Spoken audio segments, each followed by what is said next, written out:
నా పేరు దాట్ల రాయి జగపతిరాజు. మాది తూర్పుగోదావరి జిల్లా. నేను 2001లో పిరమిడ్ స్పిరిచువల్ సొసైటీస్ మూమెంట్లోకి డాక్టర్ న్యూటన్ గారి ద్వారా రావడం జరిగింది. మరి ఈ పిరమిడ్ స్పిరిచువల్ సొసైటీలో నిజమైన ఆధ్యాత్మిక అనేక రహస్యాలు, అనేక విషయాలు నేను నేర్చుకుంటూ ఉన్నాను. ముఖ్యంగా పత్రిజీ ఒక పెద్ద లైబ్రరీ. వారితో గడిపే భాగ్యం నాకు చాలా ఎక్కువగా లభించింది. ముఖ్యంగా 2003 ఆ ప్రాంతంలో తూర్పుగోదావరి జిల్లాలో అనేక సందర్భాల్లో పత్రిజీతో చాలా సన్నిహితంగా అనేక సందేహాలు తీర్చుకునే అవకాశం నాకు వచ్చింది. అలాగే పత్రిజీ స్ట్రైట్గా, సరళంగా, చాలా అద్భుతంగా సత్యాలని తెలియజేస్తారు. మరి ఎన్నో సందేహాలు ఎప్పుడూ వస్తూనే ఉన్నాయి. ఈ మధ్యన నాకెప్పుడు నన్ను నేను ఎగ్జామిన్ చేసుకుంటున్నప్పుడు అసలు నేను ఎన్లైటన్మెంట్ అంటే ఏంటి, ఇంకా పూర్తిగా ఎలా నన్ను నేను తెలుసుకోవాలి, అనేక సందేహాలు వచ్చినాయి. మరి పత్రిజీ, మీకు నా నమస్కారాలు. నేను ఎప్పటి నుంచో అన్నీ తెలుసు అనుకుంటా, చాలా విషయాలు తెలుసు అనుకుంటానే నేను అలా ఉండలేకపోతా ఉన్నాను. నాలో నిజంగా అన్నీ ఉన్నాయి. కోపము, ఈర్ష్య, అసూయ, ద్వేషం లాంటి ఆ బలహీనతల నుంచి నేను ఇంకా పూర్తిగా బయటపడలేదు అనేది నాకు అనేక సందర్భాల్లో అనిపిస్తూ ఉంది. ఇది తప్పు అని తెలుసు, ఇలా ఉండకూడదని తెలుసు, కానీ నాలో అవన్నీ ఉన్నట్టుగానే అనిపిస్తూ ఉంది. ఎలా నేను పూర్తి ఎన్లైటన్ కావాలి? ఇంక నేనేం చేయాలి?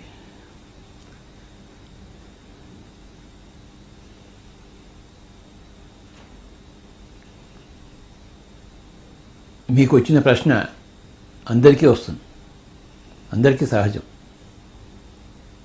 నాకు కూడా అదే క్వశ్చన్ వస్తుంది, ఇంకా ఎన్లైటెన్ అయినా కాలేదని చెప్పేసి. అందరికీ వస్తుంది, అది సహజం. ఎందుకంటే మనం ఏ సమాజంలో పుట్టి పెరిగామో, పుట్టాం కదా, ఇక్కడ మనం పెరిగాం కదా, అదంతా మన బ్లడ్లో ఉంటుంది కదా, నరనరాన ఉంటుంది కదా. నరనరాన మరి ఆ యొక్క సంస్కారాలు అందరికీ ఉంటాయి, పుట్టిన ప్రతి వాడికి ఉంటాయి. ఆ సంస్కారాల్లో ఉంటూ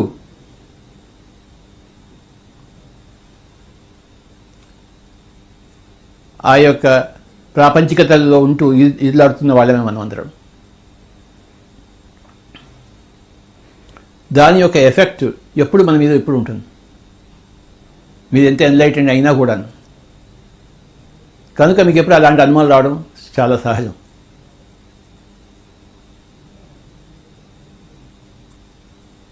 పుట్టి పెరిగింది అంత బలవంతంగా మన మీద పనిచేస్తుంటుంది.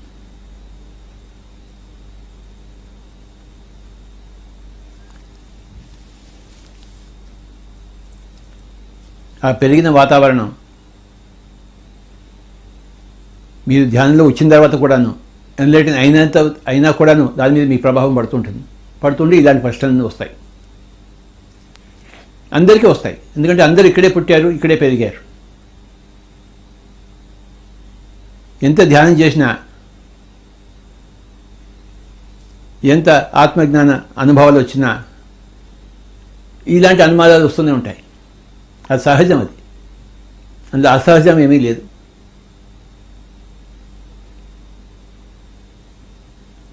నేను సరిగ్గా ఉన్నానా లేదా అని ఎప్పుడు ప్రశ్న వస్తుంటుంది.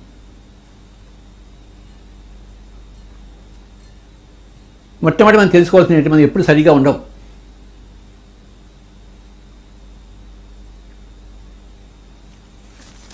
నిన్నటికన్నా ఇవాళ బాగా ఉన్నామో లేదో ఉంటే చాలు, అది చాలు మనకి. పర్ఫెక్షన్ 100% పర్ఫెక్షన్ అనేది ఎక్కడా ఉండదు, ఉండడం అసంభవం. అలా మనం లేమే అనుకుని మనం బాధపడుతుంటాం.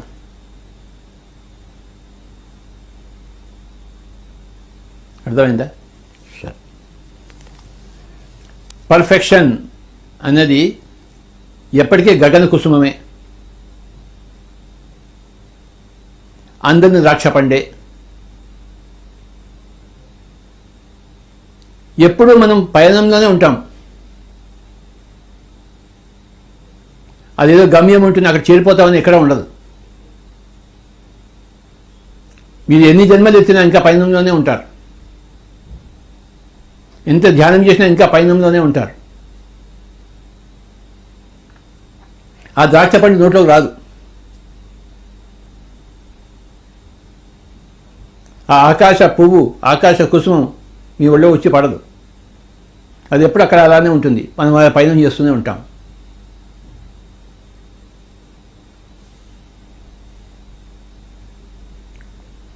ఎప్పుడు తాటిని తన్నేవాడి తల తన్నేవాడు ఎప్పుడు ఉంటాడు.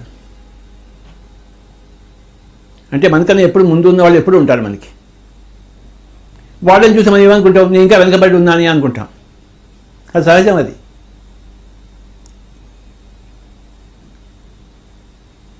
అన్నిటికన్నా ఉత్తమమైనది ఏంటంటే నిన్నటికన్నా ఇవాళ మనం బాగా ఉన్నామని చూసుకుంటే చాలు. మనం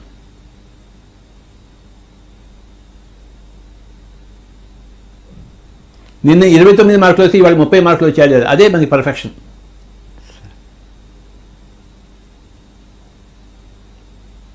మీరు ధ్యానంలో రాకముందు కన్నా ధ్యానంలో వచ్చినది మీరు బాగా ఉన్నారా లేదా? చాలా. అదే చాలు సార్. మీరు అక్కడే ఆగిపోవాలి. ధ్యానంలో రాకముందు కన్నా ధ్యానంలో వచ్చిన తర్వాత మీరు ఏం చేంజెస్ వచ్చాయి మీరే చెప్పండి. నేను వెజిటేరియన్ అవడమే గొప్ప చేంజ్ అనుకుంటాను సార్. అంతకుముందు నేను నాకు ఇది ఎంతమంది చెప్పినా అర్థం కాలేదు. ఇంకా అదొక పాయింట్. ఇంకా తర్వాత ఎన్నో ఆధ్యాత్మిక గ్రంథాలు మీ ద్వారా పరిచయం అయినాయి. అది రెండవది. ఇంకోటి తర్వాత నిరంతరం ఆ ధ్యాన సాధన వల్ల అనేక మంది స్నేహితులు కలిశారు. ముఖ్యమైన ప్రయోజనం, ఈ సొసైటీలో ఎంతోమంది పెద్ద కుటుంబం ఉంది, ఎంతోమంది స్నేహితులు ఉన్నారు, అందరి దగ్గర నుంచి ఎన్నో నేర్చుకుంటున్నాం. చెప్పలేనన్ని ఎన్నో ఆనందాలు. అలాగే ఒక గొప్ప రెస్పాన్సిబిలిటీస్ ఎన్నో తీసుకోగలిగాం. సమాజంలో మనం చేయవలసింది ముఖ్యంగా ఈ ధ్యాన ప్రచారం అనేయండి, అహింస ధర్మ ప్రచారం అనేయండి, ర్యాలీలు కానివ్వండి, ఆశ్రమాలు నెలకొల్పడం. ఇంకా ప్రస్తుతానికి అంతే కదా సార్. ఈ చిన్న లిస్టా పెద్ద లిస్టా ఇది? సార్ పెద్ద లిస్టే. మరి ఇంకెందుకు ఏడుపు మీకు? లేదు సార్.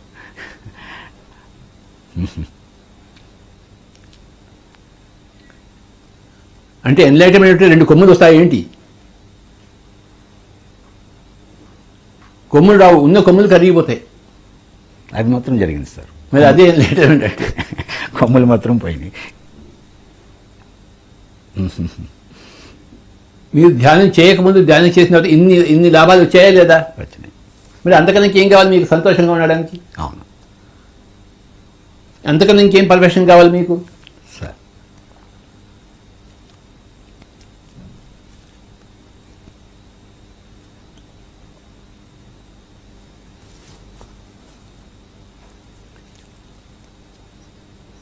అంతకుముందు మాంసం తినేవాళ్ళు మీరు, ఇప్పుడు శాకాహారంలోకి వచ్చారు. అదే పెను మార్పు, అదే ఎన్లైటన్మెంట్. అంటే అంతకన్నా ఎన్లైటన్మెంట్ నాకు ఇంకేది కనపడటం లేదు. నేను ఎన్లైటెండ్ అవునా కదా? మీరు ఏమనుకుంటున్నారు? 200% హైలీ ఎన్లైటెండ్ గురువు దొరికారు అనేదే మా పూర్తి విశ్వాసం. మీరు అలా అనుకుంటున్నారు కనుక నా ఉద్దేశంలో సార్ మాంసం మానేస్తే వాడే ఫుల్లీ ఎన్లైటెండ్. అంతకన్నా ఇంకేం కావాల్సింది ఏమీ లేదు. మీరు ధ్యానం చేసినా చేయకపోయినా, మీరు ఆశ్రమాలు స్థాపించినా స్థాపించకపోయినా అనవసరం నాకు. మాంసం తినేవాడు మాంసం తినడం మారితే అదే హైయెస్ట్ ఎంటర్టైన్మెంట్ నాకు. పక్షిని చంపడం కాదు, పక్షిని రక్షించాలి.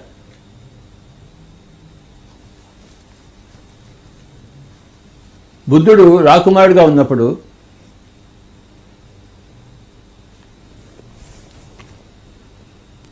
అతని కజిన్ దేవదత్తుడు, అందరికీ తెలిసిన కదే ఇది, ఒక పక్షిని కొట్టాడా లేదా? ఆ పక్షి గిరిగిర కొట్టుకుంటూ వచ్చి కింద పడింది. ఆ దేవదత్తుడు పోయి ఆ పక్షిని తీసుకోవడానికి వెళ్ళాడు. బుద్ధుడు పరిగెత్తుకెళ్ళి పక్షిని తాను పట్టుకుని ఆ బాణం తీసేసి దాన్ని రక్షించాడు. దేవదత్తుడు ఏమన్నాడు? ఇది నేను కొట్టాను, ఇది నా పక్షి అన్నాడు. బుద్ధుడు ఏం చెప్పాడు? ఇది నేను రక్షించాను, ఇది నా పక్షి అన్నాడు. పక్షి ఎవరికి చెందుతుంది? బుద్ధుడికే చెందుతుంది. కానీ దేవదత్తుడు నేను కొట్టాను, ఇది పై నుంచి నేను కష్టపడి కింద తీసుకొచ్చాను, అది నాది అన్నాడు. ఇద్దరికి కొట్లాట జరిగింది. వాళ్ళు కోర్టుకు వెళ్ళారు. అక్కడ జడ్జి కూర్చున్నాడు. ఇద్దరి వాదనలు విన్నాడు. విన్న తర్వాత అడిగాడు, ఆ పక్షి బతికుందా చచ్చిందా అని చెప్పేసి. ఒకవేళ చచ్చిపోయింటే అది దేవదత్తుడిది, బతుకుంటే బుద్ధుడిది అని చెప్పాడు. అది ఇంకా బతికే ఉంది. అది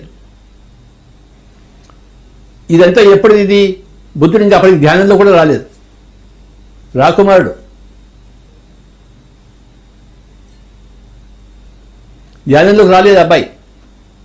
ఆ తర్వాత ఇంకెప్పుడో పరంపరగా వచ్చాడు. ధ్యానంలో రాకముందే ఆయన అలాంటి మనిషి. ఆయన పక్షిని రక్షించేవాడు, పక్షిని భక్షించేవాడు కాదు.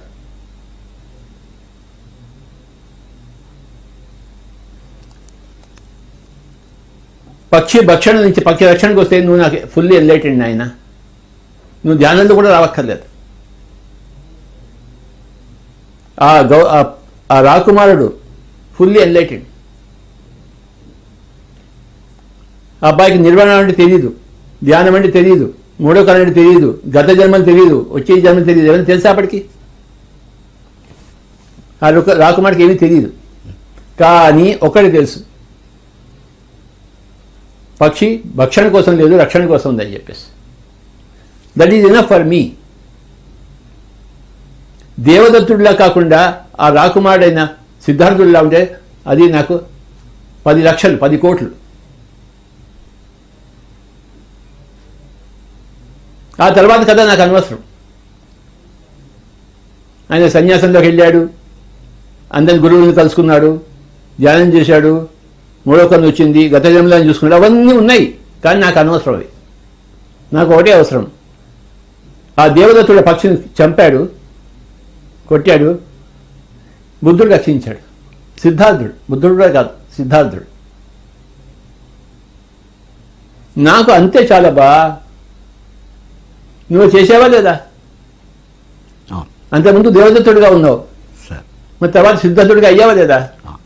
That is full enlightenment for me. నా ఉద్దేశంలో తమరు నేను ఎన్లైటన్ అయ్యానని అనుకుంటే నా ఎన్లైటన్మెంట్ దృష్టిలో మీరు ఫుల్లీ ఎన్లైటెన్. దేవదత్తుడుగా ఉన్న మీరు సిద్ధార్థుడిగా అయ్యారు. ప్రపంచంలో ఉండే దేవదత్తులందరూ సిద్ధార్థులు కావాల్సిందే. మీరు అయ్యారు. మీకు మూడో కన్ను ఉందో లేదా, మీ గద్దెమని చూసుకున్నారా లేదా, పైలో కన్ను తిరిగారా లేదా, ఆశ్రయం అవన్నీ నాకు అనవసరం. మీ కుండాలను భయమని లేచిందా లేదా? మీకేమైనా లేచిందా? లేదు సార్. చాలా మందికి లేచింది, భయమని లేచింది. మీకు ఎప్పుడు భయమని అనలేదా? భయం అనలేదు కాబట్టి అడుగుతున్నాను సార్. ఏంటి అది అవ్వాలా, ఏం చేయాలి? దాని గురించి మర్చిపోండి చెప్తున్నాను కదా. భయమని అనక్కర్లేదు మీకు. నాకు కూడా భయమని అనలేదు సార్.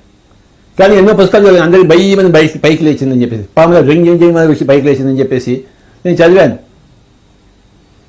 ఒక గొప్ప పుస్తకం చదివాను, పండిత్ గోపీకృష్ణ కుండాలి అనే పుస్తకం. ఆయనకి భయమని లేచింది. ఎలా లేచింది? భయమని. నాకు లేవలే, అయితే నేను ఎన్లైటెడ్ కాదా? సార్ నాకు లేవలేదు నాయన. సార్ లోపసాగి తప్ప అంటే బయటకు వచ్చేసి హాస్టల్ ట్రావెల్ అన్నీ చేశాడా లేదా? నువ్వు చేసావా? లేదు. నేను చేశానా? నేను చేయలే. ఆయన పుస్తకం చదివాను, నాకు చాలు. అది నాకు రావక్కర్లేదు.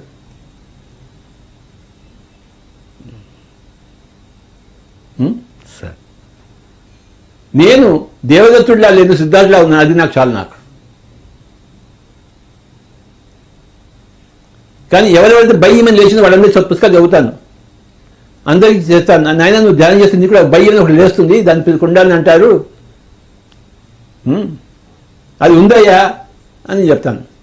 నాకు లేదు అది. ఇప్పుడు నువ్వు నార్త్ పోల్ చూసావా లేదా? నార్త్ పోల్, సౌత్ పోల్ చూడలేదు.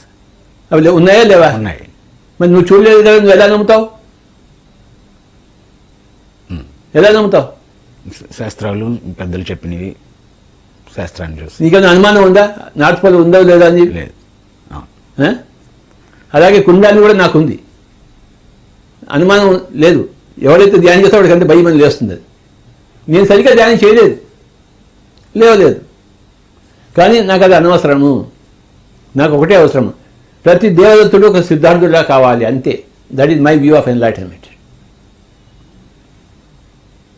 ఆ వ్యూలో తమరు ఎన్లైటన్మెంట్ అవునా కదా?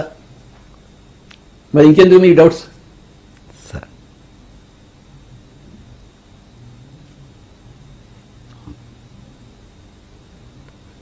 చాలా బాగుంది. ఇంకా ఇప్పుడు మనం ఈ ప్రపంచం అంతా ప్రాబ్లం అందరూ బాగుండాలని కోరుకుంటా ఉన్నారు సార్. ప్రపంచంలో ప్రతి వాళ్ళు అదే కోరుకుంటారు. అవ్వకపోవడానికి కారణం ఏంటి?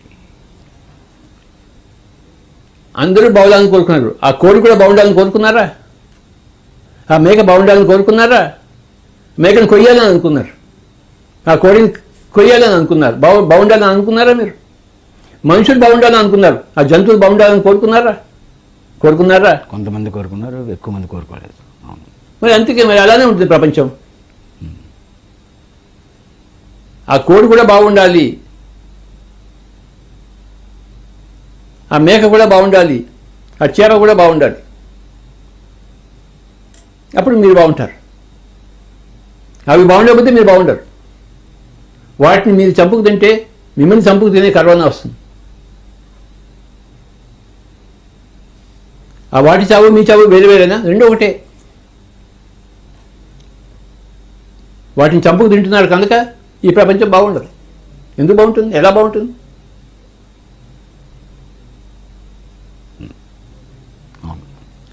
అందరూ బాగుండాలనుకున్నారు, మనుషులు బాగుండాలనుకుంటారు, కానీ జంతువులు బాగుండాలని కోరుకునేవాడే బుద్ధుడు. మనుషులు మాత్రం బాగుండాలి, జంతువులు చచ్చిపోయిన బాగుండాలని అనుకునేవాడే దేవదత్తుడు. నాకు దేవదత్తులు వద్దు, నాకు సిద్ధార్థులు కావాలి బాబా. దేవదత్తుడు ఏ మనిషిని చంపలేదు,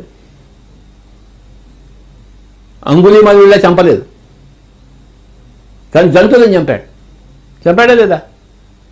మరి అందరూ మనుషులు బాగుండాలి అంతే మటుకే ఉన్నాడు దేవదత్తుడు. అన్ని జంతువులు బాగుండాలి అని అనుకున్నాడు సిద్ధార్థుడు. అది తేడా. మనుషులు కూడా చంపుకుంటుంటే అన్నాడు అంగుళీమాలుడు. అలాంటి అంగుళీమాలుడే ఒకనొక బుద్ధుడిలా తయారయ్యాడు. దేవదత్తుడే చివరిదాకా బుద్ధుడిలా కాలేకపోయాడు. బుద్ధుడితో కొట్లాడాడు, బుద్ధుడిని చంపడానికి చూశాడు చాలాసార్లు. చూశాడా లేదా? కనుక మనుషులందరూ బాగుండాలని అనుకుంటే సరిపోదు బాబా. జంతువులన్నీ బాగుండాలని కోరుకునేవాడే నిజమైన మనిషి. జంతువులను చంపైనా సరే, నరికైనా సరే, మానవుడు బాగా ఉండాలని వాడు రాక్షసుడు. వాడు రాక్షస ప్రవృత్తి. అందుకే ఈ ప్రపంచం ఇలా ఉంది. అందరి దగ్గర రాక్షస ప్రవృత్తి, అందరి దగ్గర మానవ ప్రకృతి ఉంటే, అందరు శాకాహారులు అయితే ప్రపంచం బ్రహ్మాండంగా ఉంటుంది. అంతే చాలు. నాకు కుండాలని ఏం భయ్యమని లేవక్కర్లేదు. లేస్తే మంచిదే, లేకపోయినా మంచిదే.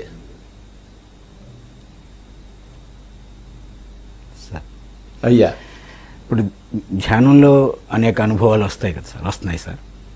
అది సోర్స్ నుంచి వచ్చిందా, లేకపోతే నా మైండ్ క్రియేట్ చేసుకున్నదా, లేకపోతే నా డాటా, నా మనసు చేసిన అనుభవం అనేది మైండ్ నుంచి రాదు. ఆలోచన అనేది మైండ్ నుంచి వస్తుంది బాబా. మన నమ్మకాల నుంచి కాదంటారా? అనుభవం మీ నమ్మకాల నుంచి వస్తుంది, మైండ్ నుంచి రాదు. మైండ్ వేరే, నమ్మకం వేరే. ఆ నమ్మకం ఓకే ఓకే ఆ నమ్మకం సరికాందైతే, ఊహించిందైతే. యద్భావం తద్భవత్ అంటే ఏంటి? ఎలా భావిస్తే అలా అవుతుంది. ఆ? ఎలా భావిస్తే అలా అవుతుంది. భావాలు ఎక్కడి నుంచి వస్తాయి? హృదయం నుంచి, మనసు నుంచి. హృదయం ఏంటబ్బా? మైండ్. మైండ్. మైండ్ అంటే సోలే సార్. ఓకే. ఇప్పుడు నా వేలు ఉంది, తిన్నగా ఉందా లేదా? ఉందా? తిన్నగా. మీ వేలు చూపించండి. ఒక గ్లాసులో నీళ్ళలో పెట్టండి. అది వంకరగా తిరుగుతుంది కదా, అవును చూసారు ఎప్పుడైనా? అవును అవును అవును సార్. ఎందుకు తిరుగుతుంది వంకరగా? వేలోనే వంకరగా తిరుగుతుందా? అలా కనిపిస్తుంది. అలా కనిపిస్తుంది. దాన్ని రిఫ్రాక్షన్ అంటారు. అర్థమైందా? ఒక గ్లాస్ నీళ్ళలో ఈ వేలు ఇలా పెట్టినప్పుడు ఈ వేలు ఎంత మునిగిందో నీళ్ళలో అంత వంకరగా ఉంటుంది, కనబడుతుంది. వంకరగా లేదు, కనబడుతుంది. పైన ఉన్న వేలు తిన్నగానే ఉంటుంది. ఇది ఆత్మ ఎప్పుడైతే భౌతికంలో వచ్చిందో ఏదైతే వంకరగా తిరిగిందో దాని పేరు మైండ్.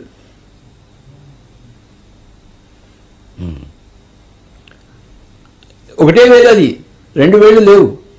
సోల్ వేరే మైండ్ వేరే లేదు. సోలే మైండ్. బాడీలో ఉన్నప్పుడు సోల్నే మైండ్ అంటారు. ఆ మైండ్ యొక్క శక్తి అపారం. ఆ నమ్మకం ఉంటే నీకు ధ్యాన అనుభవాలు వస్తాయి. నమ్మకం లేకుండా ఉంటే కేవలం అటు ఇటు ఆలోచన ఉంటే రాదు. ఆ నమ్మకం అనేది ఆత్మ యొక్క శక్తి. ఏదైతే నమ్మకం అంటామో అది ఆత్మ యొక్క శక్తి.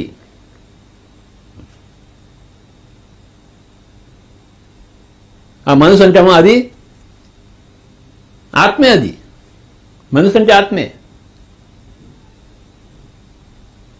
మనసు యొక్క శక్తి ఆత్మశక్తే. మనసు యొక్క కోరిక ఆత్మ కోరికే. మనసు వేరే కాదు. ఆ వంకర వేలు వేరేదేమీ లేదు ఇక్కడ. ఏది వంకరగా కాదు అది. కానీ ఆ మీడియంలో అలా వంకరగా కనబడుతుంది. నువ్వు భౌతికలో ఉన్నప్పుడు నీకు ఒక మనసు, ఒక బుద్ధి, ఆత్మ వేరువేరుగా కనబడుతుంది. కానీ అన్నీ ఒకటే వస్తువు. నీళ్ళలో ఉన్నప్పుడు తిరుగుతుంది అది. అది ఇల్యూషన్, భ్రమ. మనసు వేరే, బుద్ధి వేరే, ఆత్మ వేరే, ఇవన్నీ భ్రమలు. అన్నీ ఒకటే వస్తువు ఉంది అక్కడ. కానీ వంకరగా తిరిగింది అది. అది నిజమే. వంకరగా తిరగడం కనబడుతుంది, అంతే నిజమే. వంకరగా తిరగలేదు. ఉన్నది ఒకటే వస్తువు, అది వంకరగా తిరిగినట్టు నీకు కనబడుతుంది. ఆ ఆత్మ యొక్క నమ్మకమే అందరినీ పనిచేస్తుంది. ఆత్మ యొక్క నమ్మకం చాలా ముఖ్యం. ఆలోచన కాదు, మనసు యొక్క ఆలోచన కాదు, ఆత్మ యొక్క నమ్మకం. ఆత్మ మనసు రెండో ఒకటే. యేసు ప్రభు ఏం చెప్పాడు? ఆవగించేంత విశ్వాసం ఉన్నా ప్రపంచాలను, పర్వతాలను సైతం పైకలించగలవు అన్నాడు. కనుక ఆ నమ్మకం అనేది విశ్వాసం, బిలీఫ్. నాకు కరోనా ఏమీ చేయదని వెళ్ళాడు, నీకు ఏమీ చేయదు. ఏమో బయటికి వెళ్తే కరోనా వస్తుంది ఏమని భయపడితే తప్పకుండా వచ్చి కాటేస్తుంది.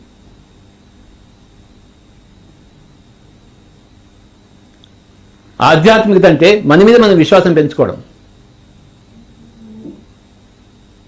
ప్రాపంచికత అంటే మన పట్ల మన ఉన్న విశ్వాసం సన్నగిల్లిపోవడం.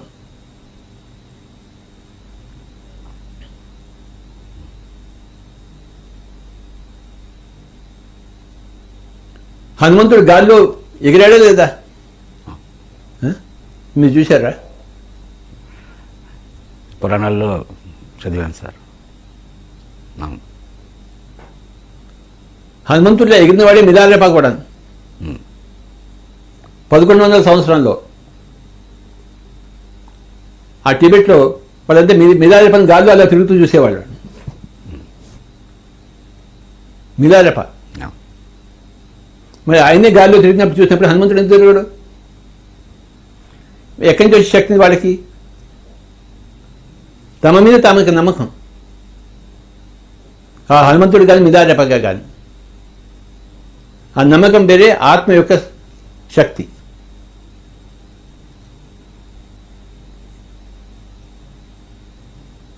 ఎక్కడి నుంచి ఇక్కడికి వెళ్ళిపోయాం మనం. నాకు అర్థం కాలేదు. క్వశ్చన్ ఏంటి ఫస్ట్? నేను కూడా ఎక్కడికో వెళ్ళిపోయాను సార్. అయ్యా బాబా, దొందే. కానీ అదే విశ్వాసాలు, నమ్మకాలు గురించి, ధ్యాన అనుభవాల గురించి అడిగాను సార్. ఆ అనుభవం అనేది ఆలోచించి రాదు, నమ్మకం నుంచి వస్తుంది. నమ్మకం అనేది ఆత్మ యొక్క శక్తి. ఓకే. నేను ధ్యానం చేస్తున్నా కానీ నాకు వాళ్ళు ఏం కాదు లేదండి అని అనుకుంటే అవుతుంది ఏంటి? నిజమే కాదు, కానీ కూర్చోవాలి కదా. మీరు సంగీత కళాశాల వెళ్ళారు, పాడవయ్యా అని చెప్పారు. మీకు అన్ని స్వరాలు, సుస్వరాలు వస్తాయి, అపస్వరాలు వస్తాయి ముందర చేరినప్పుడు? అపస్వరాలు వస్తాయి. ఆ? అపస్వరాలు వస్తాయి. తర్వాత మూడు సంవత్సరాల తర్వాత సాధన తర్వాత స్వరాలు వస్తాయి. ఇది కూడా అంతే. సార్ అనుభవం నుంచి అనేది నమ్మకం నుంచి వస్తుంది, ఆలోచన నుంచి రాదు. ఆలోచనలు మనస్సు ఎలాంటిదో నమ్మకము ఆత్మ అలాంటిది. ఆ నమ్మకం నుంచి సాధన నుంచి అనుభవం వస్తుంది అక్కడికి. కనుక మీ అనుభవము మనసు యొక్క కల్పన కాదు, ఆత్మ యొక్క శక్తి అది.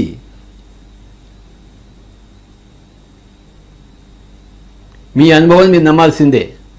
ఎవరైతే బయ్యి మీద లోపలికి వేసిందో వాడి అనుభవం వాడికి ఉందా లేదా? వాడికి మీకుందా? అది లేదు. వాడికి ఎందుకు ఉంది?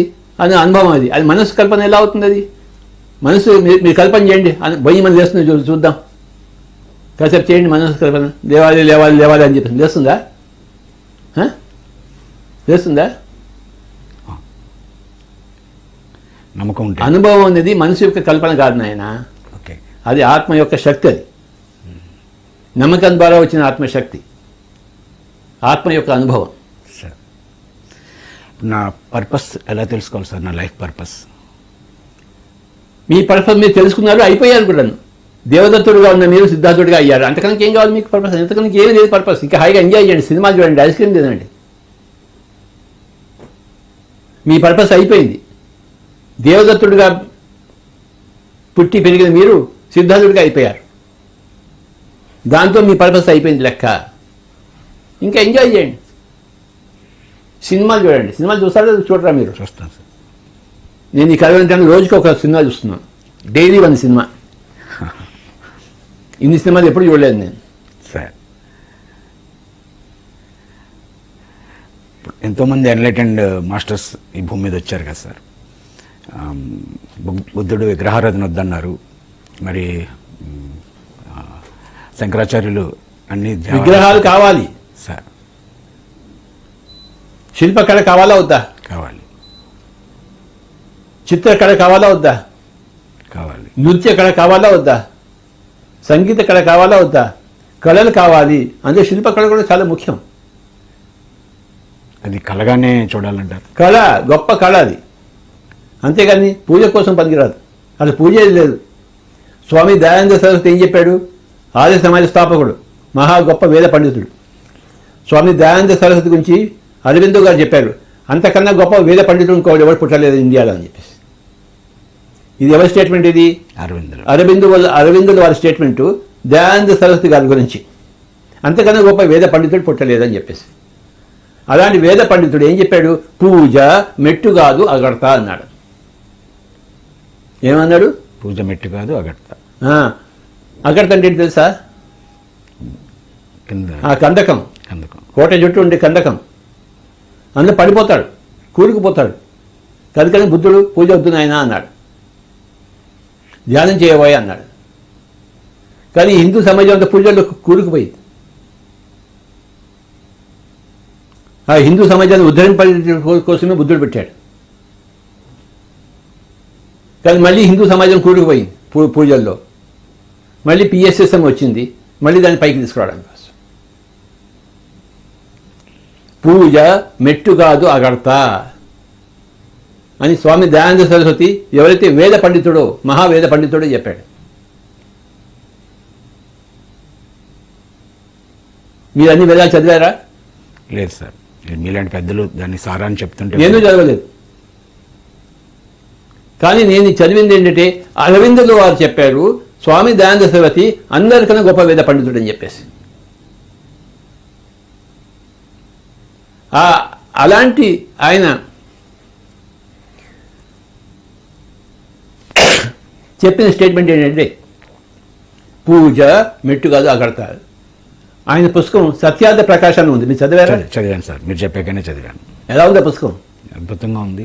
ఇంకా నాకు పూర్తిగా అర్థం కావడం లేదు, కొన్ని చోట్ల గ్రాంధికంగా ఉంది. ఇది ఒక్కటే అర్థం కాదు, అంతకన్నా ఏం అర్థం కావడం ఏం లేదు అక్కడ. కనుకని నో పూజ. పిఎస్ఎంలో 3 నోలు: నో పూజ, నో ప్రార్థన, రెండవది నో మాంసము, మూడవది నో డాక్టర్ నో మెడిసిన్. మీరు వెళ్తున్నారా డాక్టర్ దగ్గరికి, మెడిసిన్ దగ్గరికి? లేదు, ఎమర్జెన్సీలో ఒకసారి వెళ్ళాను, ఒక ఎమర్జెన్సీలో వెళ్ళాను. ఈ 3 సిద్ధాంతాలు మన పిఎస్ఎస్ఎం. సార్ అదే మొదటిదే నాకు ఉన్న 2 నేను అర్థం చేసుకోగలుగుతున్నాను. మొదటిదే ఏది? పూజ. నువ్వే దేవుడు అయినప్పుడు ఇంకెవరికి పూజ చేస్తున్నావు? వేదం ఏం చెప్తుంది? అహం బ్రహ్మాస్మి, నేను భగవంతుణ్ణి అన్నప్పుడు ఇంకెవరికి పూజ చేస్తావు నువ్వు? కనుక నో పూజలు. సార్ నీ శక్తితో నీ ప్రాబ్లమ్స్ నువ్వు సాల్వ్ చేసుకో. ఎవరికో పూజ చేసి వాడు భిక్ష పెడితే నువ్వు తినడం కాదు.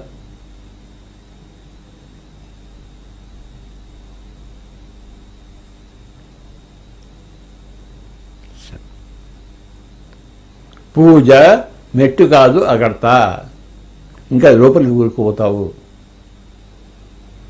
ఇది చెప్తుంటే ఈ హిందువులకంతా కోపాలు వస్తుంటాయి. వాడికి కోపం వచ్చింది కనుక నువ్వు చెప్పడం మానేస్తావేంటి? సత్యం. నువ్వు మాంసం తినదంటే మాంసం తినేవాళ్ళకి కోపాలు వస్తాయి, రావా? మా కడుపు కొడుతున్నావు నువ్వు అని ఏమిటో అంటారు. వాళ్ళకి కోపం వస్తుంది కనుక నువ్వు మాట్లాడకుండా ఉంటావా? సత్యం చెప్పాల్సింది. సత్యం చెప్పాల్సిందే. సత్యం ఎప్పుడు చేదుగానే ఉంటుంది. ఎప్పుడు మాంసం తినే వాళ్ళకి నీ మాటలు చేదుగానే ఉంటాయి, పూజలు చేసే వాళ్ళకి నీ మాటలు చేదుగానే ఉంటాయి, డాక్టర్లకి నీ మాటలు చేదుగానే ఉంటాయి. తప్పదు.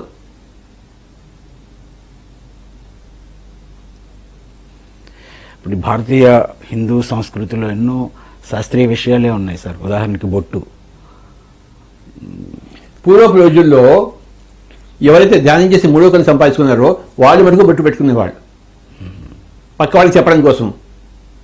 సార్ నాకు 3వ కన్ను ఉందాయా, నన్ను అడిగి నా సత్యం తెలుసుకోవాలని చెప్పడం కోసం అది ఇండికేషన్ ఉండేది.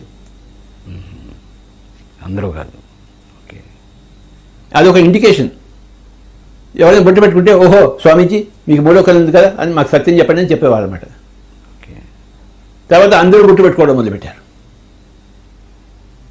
ఎవడు స్వామీజీ ఎవడు కాదో తెలియదు. ఓకే. అచ్చా. బొట్టు అనేది అందం కోసం పెట్టుకోలేదు, అది ఎందుకు పెట్టుకున్నారంటే 3వ కన్ను సూచికగా పెట్టుకున్నారు ఆ రోజుల్లో. ఈ రోజుల్లో అందరూ పెట్టుకుంటున్నారు, అదేదో బ్యూటీ స్పాట్ అనుకుంటున్నారు.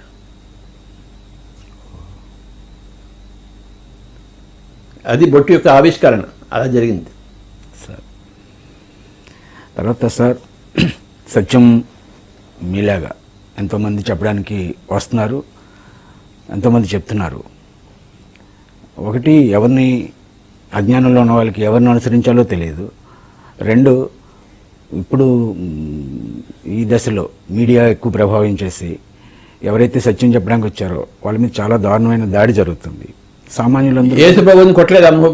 ముళ్ళు మేకులు పెట్టి. అవును. అందులో అసహజం ఏముంది? మరి సత్యం ఎలా చేరుతుంది సామాన్యుల దగ్గరికి? చేరని చేరకపోని యేసు ప్రభు తన ప్రయత్నం చేశాడా లేదా? ఓకే. చేశాడా లేదా? అవును. అవును మరి మీరు నేను కూడా చేస్తాం. సార్ చేరని చేరకపోని మన పని మనం చేస్తాం, ఓకే. యేసు ప్రభువులా చేస్తాం. స్వామి దయానంద సరస్వతికి నీళ్లలో గాజుపడి వేసి ఇచ్చారు తాగండి స్వామీజీ అని చెప్పేసి. ఆయన కనపడుతుంది, తాగేశాడు ఆయన స్వామి దయానంద సరస్వతికి. ఎందుకంటే ఆయన చెప్పే పూజ మెట్టు కాదు అక్కడంటే అందరికి కోపం వచ్చేసింది హిందువులకి. వీడిని చంపేస్తే బాగుంటుందా అనుకున్నారు. గాంధీజీని చంపేశారు. చంపలేదా? నిన్ను కూడా చంపుతారు, ఓయ్ నన్ను కూడా చంపుతారు. So what? So what?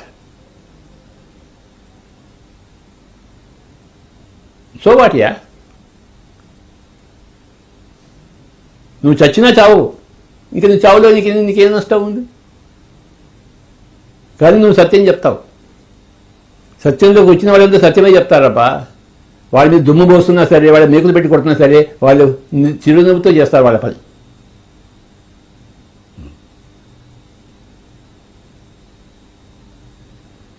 ఈ సమాజం దుమ్మెత్తి పోస్తుంది, ఎందుకు పోయేది? చెప్పాను కదా, వాళ్ళ కోపం నీ మాటలు అంటే. వాళ్ళు కోడిని మేకని తింటున్నారు, నువ్వు వద్దని చెప్తే వాళ్ళు ఊరుకుంటారా? నిన్ను చంపేస్తారు. చంపుతారు, సో వాట్ యా. సార్,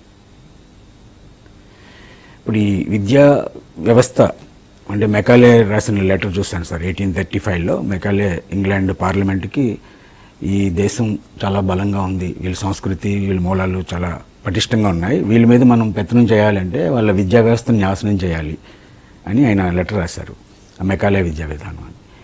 మీరు ఎలాంటి విద్యా విధానం ఉంటే బాగుంటుంది అనుకుంటున్నారు? ఇప్పుడున్న విద్యా విధానం మెకాలే విద్యా విధానం కదా.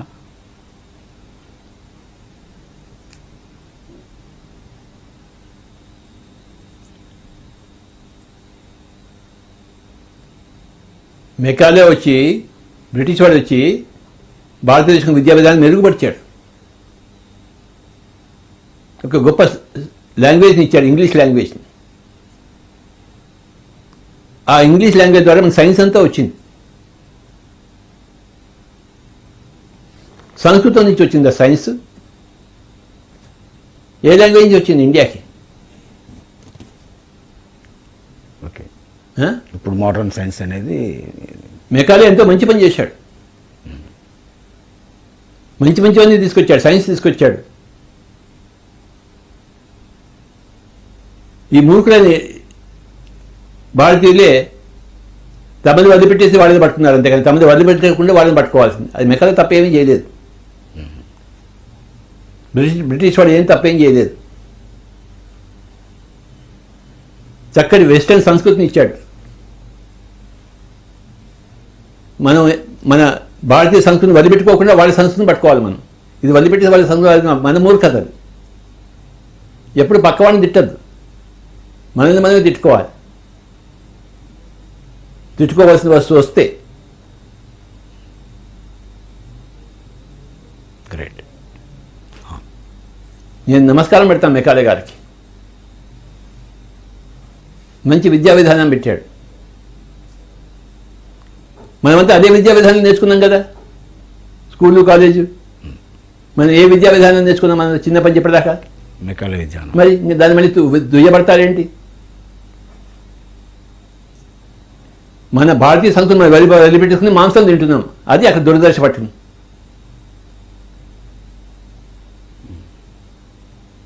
గాంధీజీ లండన్కి వెళ్ళినా కూడా మాంసాలు తినలేదు.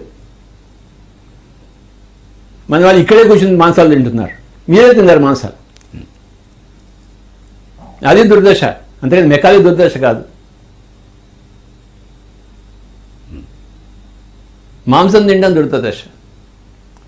భారతదేశంలో పుట్టి భారత సంస్కృతి మనిషిపోయి మాంసం తింటున్నారు, అది దుర్దశ. మెకాలే దుర్దశ ఎందుకు అవుతుంది? సైన్స్ దుర్దశ, కెమిస్ట్రీ దుర్దశ, బాటనీ దుర్దశ, ఏది దుర్దశ? ఈ సైన్స్ వేదాల నుంచి కూడా ఉంది కదా సార్, ఏ సైన్స్ అయితే ఉంది. మరి ఎక్కడ ఉంది? మరి అక్కడి నుంచి తీసుకొచ్చాం కదా మనం. వేదాలు ఉంటే మరి ఇక్కడ ఎందుకు లేదు? ఇక్కడ అంతా ఎప్పుడు వేదాలు అంటే మరి ఎందుకు లేదు? అదంతా వేదాల్లో రామాయణ పుష్పక విమానం, మరి ఎక్కడ పోయింది ఆ పుష్పక విమానం? ఇప్పుడు మరి విమానాన్ని వస్తున్నాను లేదా? ఆ పుష్పక విమానాన్ని వీడు తీసుకొచ్చారా లేదా? ఇండియా తీసుకొచ్చిందా, అమెరికా తీసుకొచ్చిందా? మరి అప్పుడు పుష్పక విమానం ఎక్కడ పోయింది? మరి ఎందుకు పోగొట్టుకున్నారు?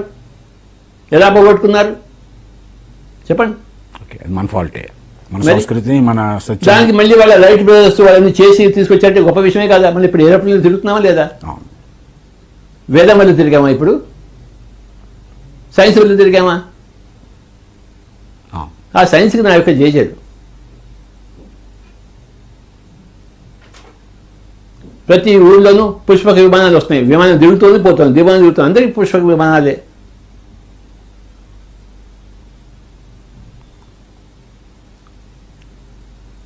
ఒక గంటలో లంక నుంచి అయోధ్యకు వచ్చినట్టు మనం కూడా ఒక గంటలో ఇక్కడి నుంచి ఢిల్లీకి వెళ్తున్నాం. పుష్పక విమానం వేదం నుంచి రాలేదు, వెస్ట్లోంచి వచ్చింది. ఇదంటే ఫ్యాషన్. మెకాలేని తిట్టడం పెద్ద ఫ్యాషన్ ఇది. భారతీయ సంస్కృతి అంటే తెలియని వాళ్ళు చెప్పే మాటలు ఇవన్నీ. వెస్టర్న్ యొక్క సంస్కృతి తెలియని వాళ్ళు చెప్పే మాటలు. అన్ని సంస్కృతులు కావాలి మనకి, east and west. East plus west, east minus west కాదు, వెస్ట్ మైనస్ ఈస్ట్ కాదు, okay. East plus west is equal to best. ఈస్ట్లో ఉన్నదంతా నేర్చుకోవాలి, వెస్ట్లో ఉన్నదంతా నేర్చుకోవాలి. ఈస్ట్లో సరైన ఆధ్యాత్మికత ఉంది, ఇక్కడ సరైన సైన్స్ ఉంది. ఇక్కడ రెండు కలిపి నేర్చుకుంటే వాడు బెస్ట్ అవుతాడు. కేవలం వెస్ట్ ఉన్నా వాడు బెస్ట్ కాదు, కేవలం ఈస్ట్ ఉన్నా వాడు బెస్ట్ కాదు. West plus east equal to best. ఇది నా యొక్క ఫార్ములా. అదే PSSM.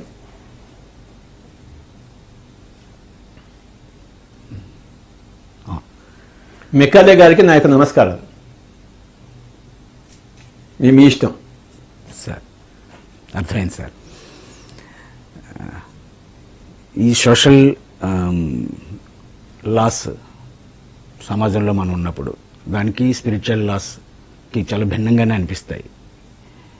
ఎలా బ్యాలెన్స్ చేయాలి, మీరు ఎలా బ్యాలెన్స్ చేస్తారు సార్? రెండు లాస్ ఫాలో కావాలి. సమాజంలో ఉన్న లా ఫాలో కావాలి, స్పిరిచువల్ లా కూడా ఫాలో కావాలి. ఎన్నోసార్లు సమాజం యొక్క లా విరుద్ధంగా ఉంటుంది స్పిరిచువల్ లాకి, అది దాన్ని పాటించాల్సిందే. ఇప్పుడు రోడ్ని డ్రైవ్ చేస్తున్నావు, లెఫ్ట్ సైడ్ చేస్తావా రైట్ సైడ్ చేస్తావా? నువ్వు లెఫ్ట్ సైడ్ నుంచి లెఫ్ట్. నేను ఎన్లైటెండ్ అని చెప్పేసి రైట్ హ్యాండ్ చేస్తే ఏమవుతుంది? కరెక్టేనా? నువ్వు ఎన్లైటెండ్ అయ్యా, నువ్వు రైట్ హ్యాండ్ సైడ్ డ్రైవ్ చేస్తా చేయకూడదు. మరి సోషల్ లా ఫాలో కావాలా వద్దా? మరి కావాలి. ఎక్కడ పార్కింగ్ చేయాలి అక్కడే పార్కింగ్ చేయాలి, వద్దా నెక్స్ట్ చోట పార్కింగ్ చేస్తా అంటావా? మరి సోషల్ లా ఫాలో కావాలా వద్దా? సోషల్ లా ఫాలో కావాల్సిందే, స్పిరిచువల్ లా ఫాలో కావాల్సిందే. రెండు లాస్ ఫాలో కావాల్సిందే. ఎక్కడ పార్క్ చేయాలి అక్కడే పార్క్ చేయాలి బండి. నువ్వు ఓవర్ స్పీడ్ వెళ్తావు, నువ్వు 140లో వెళ్తా అంటావా? వాడు 80 అని రాసి ఉంటాడు అక్కడ, నువ్వు 140లో వెళ్తావా? వెళ్ళు. వాడు చెప్పు, నేను ఎన్లైటెడ్ మ్యాన్ అండి, నేను బుద్ధానండి, నేను ఎంత చేయొచ్చు అని అంటావా? మీరు బుద్ధ స్వామి జైలుకి పదండి అంటాడు. మా జైల్లో మీలాంటి బుద్ధులు చాలామంది ఉన్నారు, మీరు ఇంకో బుద్ధుడు అవుతాడు జైలు కదండి, వాడు తీసుకెళ్తాడు. సోషల్ లాస్ ఫాలో చేయాల్సిందే, స్పిరిచువల్ లా ఫాలో చేయాల్సిందే, రెండిట్లో ఉండాల్సిందే. సార్ ఇప్పుడు మీరు చెప్పిన తర్వాత చాలా క్లారిటీ వచ్చింది. అంటే మన సంస్కృతిని విడిచిపెట్టడం మన తప్పు, అలాగే విదేశీ సంస్కృతిని అనుకరించడం అవసరమే అయినా కూడా అది కూడా మన సంస్కృతిని విడిచిపెట్టడం వల్ల తప్పైంది. ఏ సంస్కృతి అయినా అనుకరించాలి. ఓకే. విదేశీ వాళ్ళు మన సంస్కృతిని అనుకరించాలి, మనం వాళ్ళ సంస్కృతి అంటే గొప్ప విషయం అది. ఇప్పుడు మన సంస్కృతి గురించి మీరు ఈ పిల్లలకు కానీ నెక్స్ట్ జనరేషన్కి కానీ దాంట్లో ఉన్న గొప్పతనం తెలియకుండా కేవలం విదేశీయులదే చూస్తున్నారు. మరి ఈ సంస్కృతి గురించి ఎవరు చెప్తారు? మీరు చెప్తారు. మీరు ఎందుకున్నారు? జగపతి రాజు గారు ఏం చేస్తున్నారు? అందరికి ధ్యానం చెప్తున్నాడా లేదా? అదే మన సంస్కృతి సార్. అందుకోసమే పుట్టింది PSSM. రెండు సంస్కృతులను డెవలప్ చేయడం కోసమే పుట్టింది PSSM. Okay. East plus west, best in the east and best in the west is equal to best man. బాగుంది.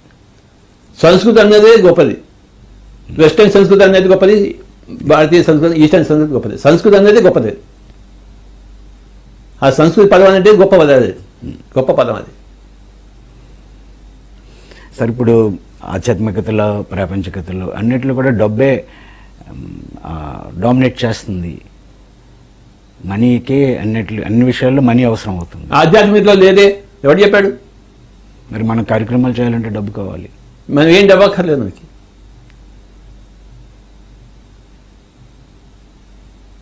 సార్ అదే మీరు ఎలా ఉంటున్నారో నాకు ఇప్పటికే అది ఒక పెద్ద మిరాక్యులస్గానే ఉంటుంది. మేము షేక్ అవుతున్నాం నిత్యం. మాకు ఆ ఘర్షణ నాకు నిరంతరం ఎదురు. మనసులోంచి డబ్బు అనేది పోవాలి. యేసు ప్రభు ఏం చెప్పాడు తెలుసా? ఒక ఒంటె ఒక సూర్యుడు బెజ్జల నుంచి పోవచ్చేమో కానీ ఒక ధనికుడు దేవుని రాజ్యంలో ప్రవేశింపజాలడు అని చెప్పాడు. మరి ఇంకా మీరు ఎక్కడున్నారు? మీరు డబ్బు గురించి మాట్లాడుతున్నారు.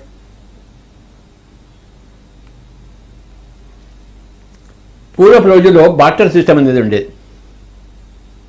అంటే వస్తు మార్పిడి. ఒకడు బియ్యం చేస్తాడు, వాడికి బియ్యం ఎక్కువగా ఉంటుంది, ఇంకోటి కూరగాయల దగ్గర ఎక్కువ పండిస్తాడు, ఈ బియ్యం వాడికి ఇస్తాడు, వాడి కూరగాయలు వీడికి ఇస్తాడు. అందరూ బియ్యమే పండించారు, అందరూ కూరగాయలు పండించారు. ఇంకోటి సంగీతం నేర్చుకుంటాడు, వీడిద్దరికి వాడు సంగీతం చెప్తాడు, వాళ్ళు బీజేపీ కాస్త ఇంత కూరగాయలు కాస్త ఇస్తారు వీడికి. ఇంకా డబ్బు ప్రసక్తే లేదు. అవును. మళ్ళీ ఇప్పుడు మనం ఇప్పుడు ఆ సిస్టంలోకి వస్తున్నాం, బాటర్ సిస్టంలోకి వస్తున్నాం. ఓకే. నా దగ్గర టైం ఎక్కువ ఉంది, నేను నా టైం అందరికీ ఇస్తున్నాను. డబ్బు ప్రసక్తే లేదు. నీ దగ్గర ఏదుంటే అది నాకు ఇస్తావు, నీ దగ్గర కూరగాయలు నాకు కూరగాయలు ఇస్తావు, నాకేం కాదు కూరగాయలు వండుకుని తినాలి, అంతే కదా. నేను డబ్బులు ఉన్న వండుకుని తింటాడేంటి? Barter system.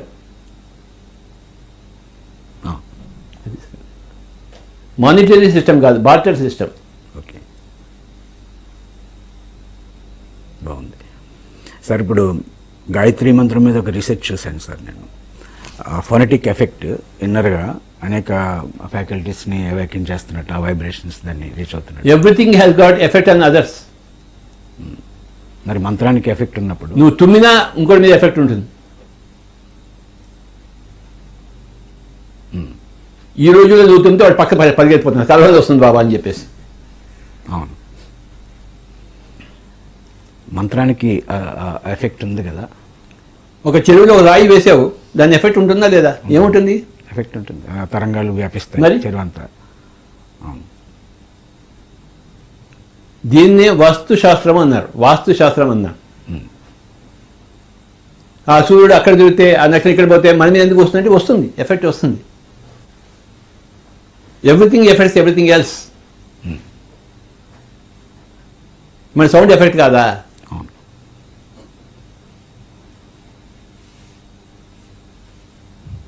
శాస్త్రం ఉంది. ఘోరమైన సౌండ్ పెట్టుకో, నువ్వు మెడిటేషన్ చేస్తావా? చేయలేం. మంచి సంగీతం పెట్టుకో, వైలెన్ సంగీతం, మెడిటేషన్ చేస్తావా? మరి ఎందుకు చేస్తావా అలా? Sound effect. Sound effect of the sound. అవును. ఒకనొక మంత్రం అంటే అది వర్డ్స్తో కూడుకున్న సౌండ్. ఓం భూర్భువ శుభ తత్ సవితుర్వరేణ్యం భర్గో దేవస్య ధీమహి ధియో యో నః ప్రచోదయాత్. ప్రతి పదానికి అర్థం ఉందా లేదా? ఉంది. నువ్వు కాఫీ అన్నావు అనుకో, పక్కవాడు ఏం తీసుకొస్తాడు? కాఫీ వేస్తాడు. టీ తీసుకొస్తాడా? వాడిని ఏది ప్రభావితం చేసింది? నా మాట. నువ్వు అనకపోతే వాడు అక్కడే ఉంటాడు, నువ్వు ఇక్కడే ఉంటావు. నాకు మంచినీళ్ళు కావాలి, ఎవరైనా తీసుకొస్తారా? చూడు ఈ పదానికి అర్థం, ఎఫెక్ట్ చూడు. మంచినీళ్ళు.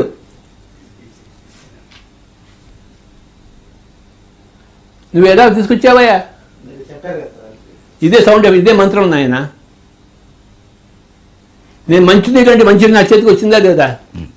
మరి ఓం భూర్భువ అన్న రాదా? ఎందుకు రాదు?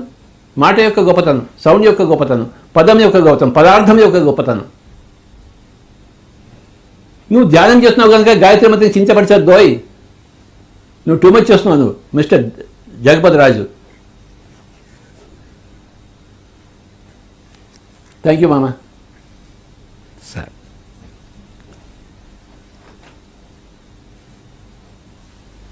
మూడు ఉన్నాయి. ఏమిటిన్నాయి చెప్పు? 3 ఉన్నాయి. ఏమిటివి? నేను చెప్పకపోతే నీకే తెలుస్తుందా? అవును. ఎన్ని ఉన్నాయి? 3 ఉన్నాయన్నారు. ఏమిటివి? మీరు చెప్పాలి. అది correct. Good, better, best. Okay. ఏమున్నాయి? Good, better and best. ఈ మూడిట్లో ఏది బెస్ట్? బెస్టే బెస్ట్. గుడ్. గుడ్ కంటే బెస్టే అన్నిట్లో బెస్ట్ కదా. అలాగే నువ్వు చేసే ప్రార్థన గుడ్ అయితే, మంత్రం అనేది బెటర్ అయితే, ధ్యానం అనేది బెస్ట్. అది సంగతి.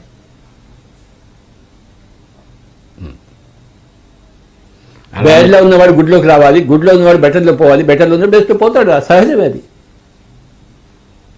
నువ్వు బెటర్ పోయాక గుడ్ కాకుండా పోతుందా? బ్యాడ్గా ఉన్నవాడికి గుడ్ కావాలి, బెటర్గా ఉన్నవాడు ఇంకా బెస్ట్ కూడా పోవాలి. ఆనాపానసతి వచ్చినవాడు బెస్ట్ బాబా. గుడ్, బెటర్, బెస్ట్లో నువ్వు బెస్ట్ కనుక అది బెటర్ కాకుండా పోతుందా? అది గుడ్ కాకుండా పోతుందా?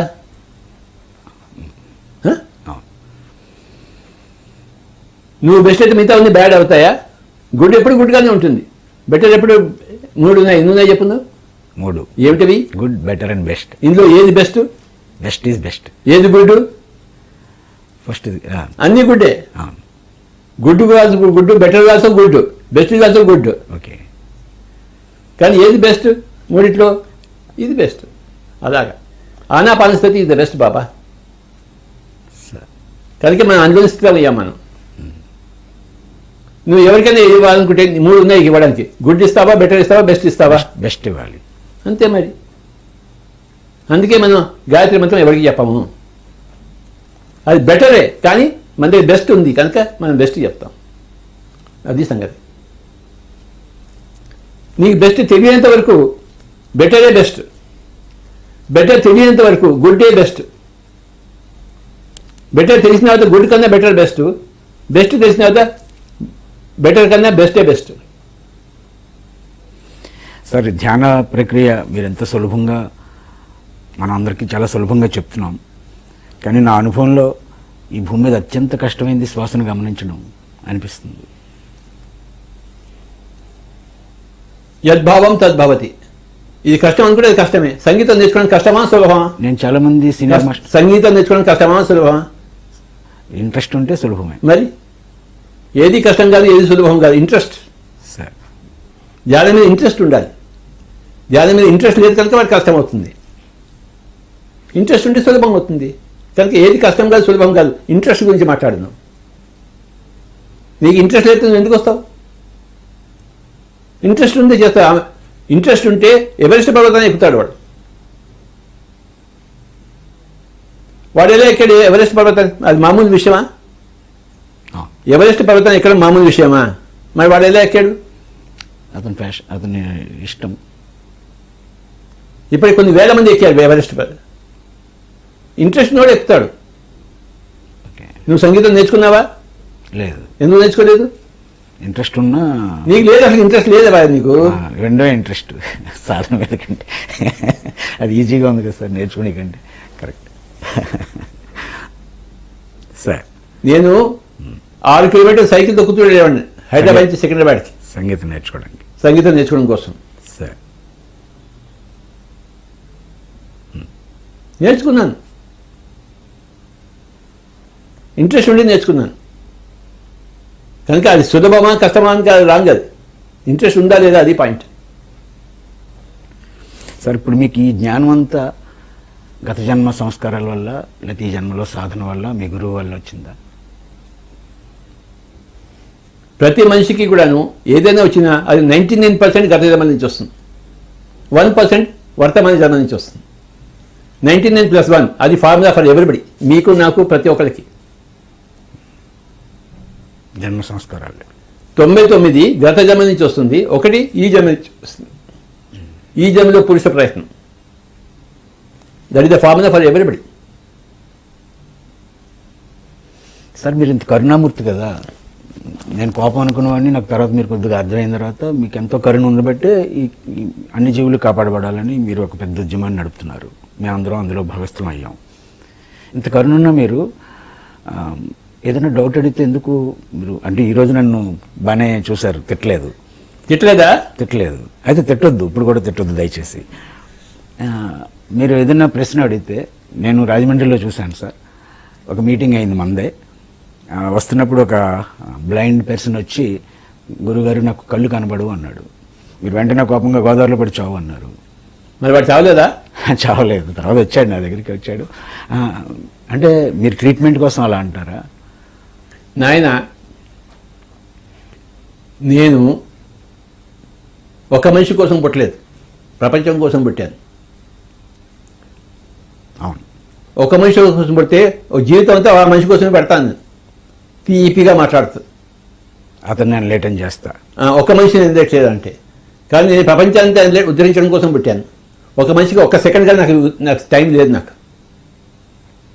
ఏ మనిషికైనా 1 సెకండ్ కానీ నాకు టైమే లేదు. ఆ 1 సెకండ్లో వాడిని నేను తీర్చిదిద్దాలి, వాడిని రాపిడి పెట్టాలి. అప్పుడే అగ్ని వస్తుంది. బుజ్జగిస్తే అగ్ని వస్తుందండి, రాపిడి పెడితే అగ్ని వస్తుంది. కనుక 1 క్షణంలోనే వాడికి రాపిడి ఇస్తాను. వాడు ఉంటే ఉంటాడు, ఉడితే ఉడతాడు. నాకేంటి? నాకు ఎంతోమందిని చూడాలి. నేను ఒకరి దగ్గర ఆగిపోకూడదు. నేను అది అందుకోసం అలా ఉంటుంది. కానీ మీరు మీ ప్రయత్నం ఎంత అద్భుతంగా చేరిందో.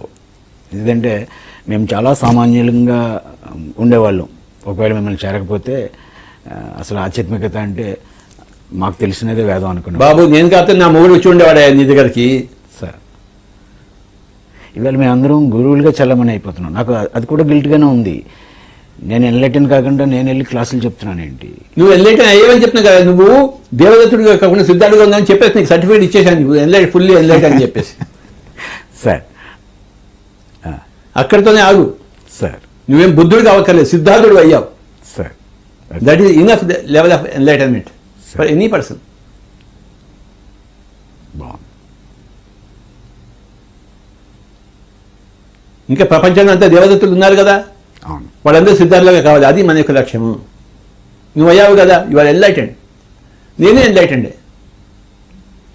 నేను కూడా కొన్ని రోజులు గుడ్డు తిన్నాను. ఓయ్ ఎవరికి చెప్పద్దు, నువ్వు చెప్పండి సార్. ఎవరికి చెప్పనండి చెప్తాను నీకు. చెప్పండి సార్. నేను ఎవరికి చెప్పండి సార్. మా అన్నగారు మాంచెస్టర్లో పిహెచ్డీ చేశాడు. నాకు మా అన్నగారు రాముడు, నేను ఆయనకి లక్ష్మణుడిని. అలా పెరిగాము. ఆయన మాంచెస్టర్కి వెళ్ళి పిహెచ్డీ తీసుకుని దాంతోపాటు మాంసం కూడా తినడం మొదలుపెట్టాడు. ఆయన వరంగల్లో ఇంజనీరింగ్ కాలేజీలో లెక్చరర్గా ఉండేవాడు. పిహెచ్డీ చేసి వచ్చాడు, మళ్ళీ ప్రొఫెసర్ అయ్యాడు. ఆయన తిరిగి వచ్చిన తర్వాత నన్ను చూసి నువ్వు చాలా బక్కగా ఉన్నారు, నువ్వు ఎగ్గు తినరా అని చెప్పాడు. ఇంటా వంట లేదు ఎగ్. కానీ మా అన్నగారు రాముడు లాంటి వాడు చెప్తే నేనేం చేస్తాను, లక్ష్మణుడు ఏం చేస్తాడు? సరే అన్నయ్య అన్నాను. గుడ్డు కొట్టి చేసి ఇచ్చాడు నాకు. ఫస్ట్ అలాగే నోట్లో వేసుకోమని చెప్పాడు. గుడ్డు కొట్టి మహా చేదుగా ఉండింది. కానీ అన్నగారు చెప్తే చేసాం. కొన్ని రోజులు ఆమ్లెట్ వేసాడు, అది కొంచెం రుచిగా ఉండింది. నాకు తింటే బాగా మొదలుపెట్టాను. 3 సంవత్సరాలు తిన్నాను. అప్పుడు ఇంకా ధ్యానంలో లేదు నేను. ఎవరికి చెప్పద్దే నేను గుడి తిన్నట్టు చెప్తే నీ తలకాయ కోసేస్తాను చూసుకో. నేను ఎవరికి నేను అసలే మంచివాడిని కాదు. నేను ఎవరికి చెప్పను. ఎవరికి చెప్పద్దు నువ్వు. 3 సంవత్సరాలు తిన్న తర్వాత అప్పుడు నేను అన్న పరిస్థితిలో వచ్చాను. అప్పుడు మానేశాను. వద్దురా నాయన అని చెప్పేసి. పరిస్థితి ప్రభావాలు చేస్తావు నువ్వు. నిన్ను పెంచిన మీ అన్నయ్య చెప్తే నువ్వేం చేస్తావు? మీ అమ్మగారి నోట్లో చికెన్ కుత్తే నువ్వేం చేస్తావు? చిన్నప్పుడు పసిపాప కన్నా కూడా తింటావు కదా. ఆ పసిపిల్లాడు చెప్తాడా నాకు చికెన్ వద్దు అని చెప్తాడా? చెప్తాడా? చెప్పలేడు కదా. తల్లి కోడి కోసి వండి తిన్నాయన బుజ్జి నాన్న అని పెడితే లొట్టలు వేసుకుంటూ తింటాడు.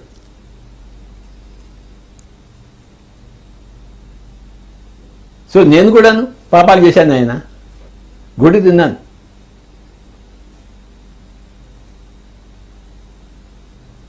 ఎవరికి చెప్పద్దు నేను పాపినని చెప్పేసి.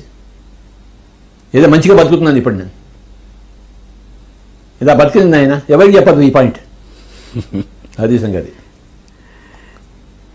సార్ చాలా చాలా చాలా థ్యాంక్స్ సార్. మీకు ఇంత ఓపికగా నన్నేమీ తిట్టకుండా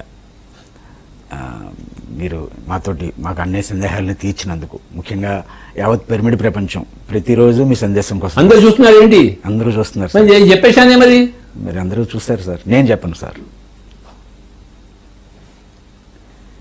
మీకు చాలా చాలా శతకోటి ప్రణామాలు. Thank you very much. కాసేపు ధ్యానం చేద్దామా? చేద్దాం సార్. ధ్యానం ఎలా చేయాలో చెప్పు అందరికి. హాయిగా కూర్చుందాం. సుఖ స్థిర ఆసనం.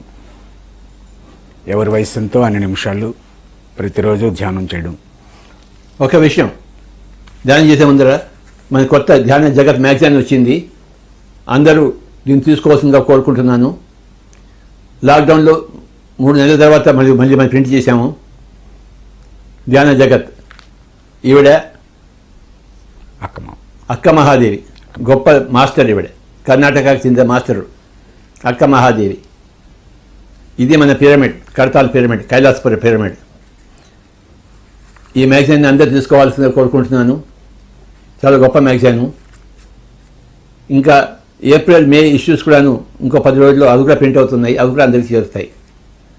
ఇది PSSM మాస్టర్స్ అందరికీ ఈ యొక్క సందేశం. వెంటనే మీ కాపీని మీరు తెప్పించుకోండి.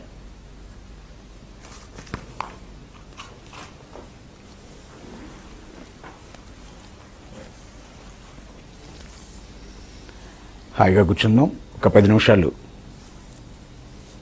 గురుగారి సంగీతాన్ని, వేణునాదాన్ని ఆస్వాదిస్తా ధ్యానంలో నిమగ్నం అవుదాం. దయచేసి కళ్ళు 2 మూసుకుందాం. పాదాలు క్రాస్ చేసుకోండి. శ్వాసని గమనిద్దాం.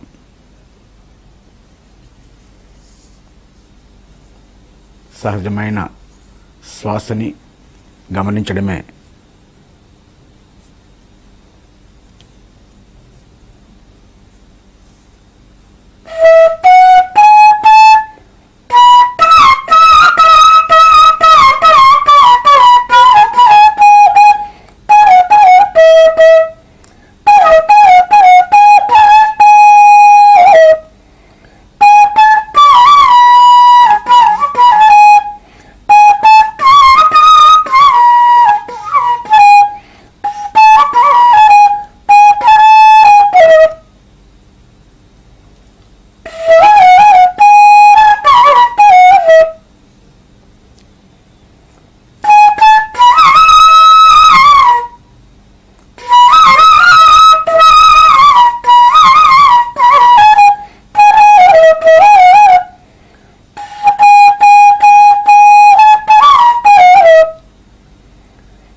ఆఖరి 1 నిమిషం, ఓన్లీ 1 minute.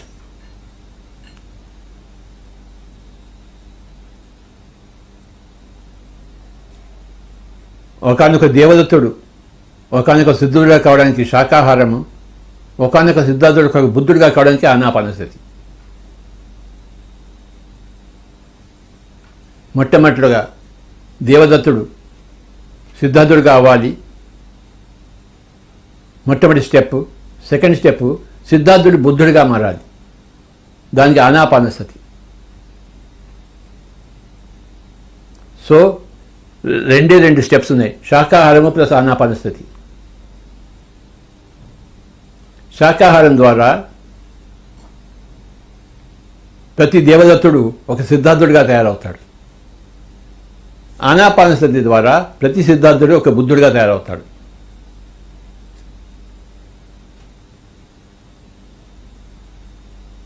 ఆఖరి 30 సెకండ్లు శ్వాస మీద ధ్యాస, ఆనాపానసతి, సుఖమయ ప్రాణాయామం.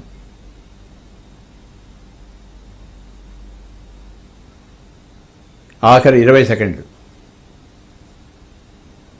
Easy pranayama, comfortable pranayama, simple pranayama.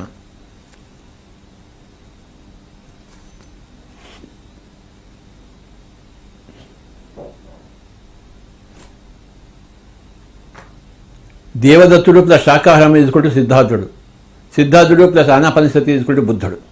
ఈ 2 ఫార్ములాస్.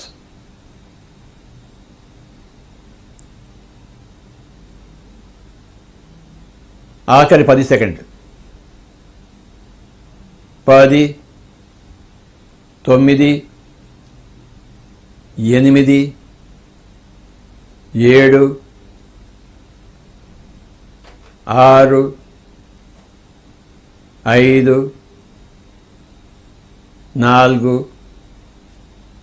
3, 2, 1. మెల్లిగా 2 చేతులు 2 కాళ్ళ మీద పెట్టుకుందాం మై డియర్ ఫ్రెండ్స్. 5, 4, 3, 2, 1, 0. 2 చేతులు తీసేసి ఇక్కడ 2 తెలుద్దాం. Thank you.